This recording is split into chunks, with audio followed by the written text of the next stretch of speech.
Puspusan sa paglilinis ng mga ilog ang San Miguel Corporation.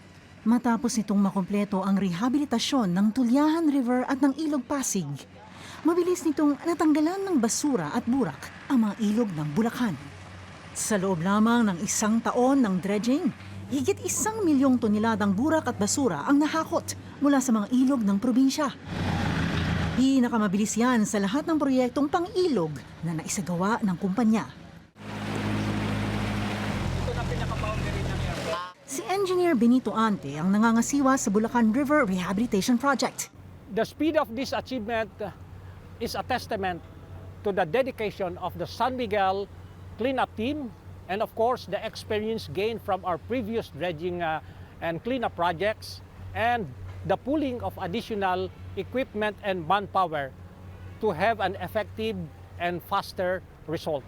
Gumagamit ang San Miguel ng 9 na dredging equipment at 9 tao para hakutin ang basura mula sa mga ilog ng Bulacan at maiwasan ang pag-apaw ng tubig sa paligid nito.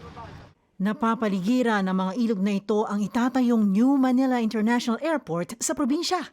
Bulacan is located in tidal flats near Manila Bay.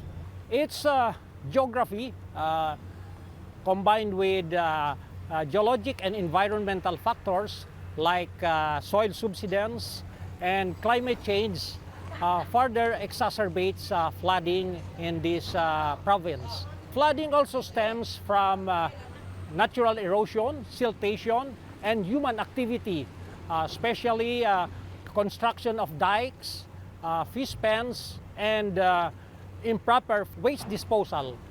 Nitong Oktubre, pumirma ng kasunduan ng San Miguel sa mga alkalde ng iba't ibang probinsya upang palawigin ang Adopt a River project nito mula North Luzon Expressway hanggang Cavite. Kabilang sa pinalawak na paglilinis sa mga ilog sa Bulacan ang May Kawayan, Marilao, Bukawi at Giginto.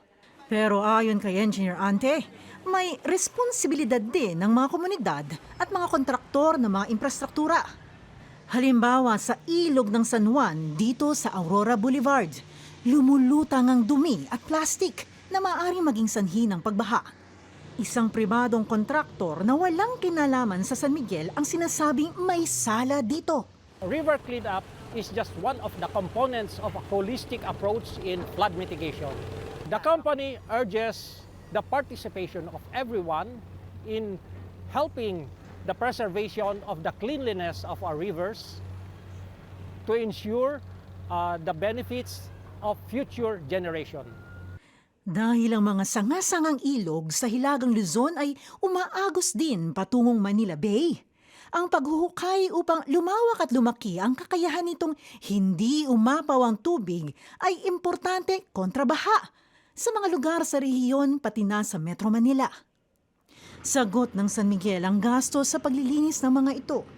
Pero kahit pa isang malaking hakbang ang paggamit ng makina upang linisin ang mga ilog, nasa kamay pa din ng ating mga kababayan ang pagpapanatili ng kalinisan nito.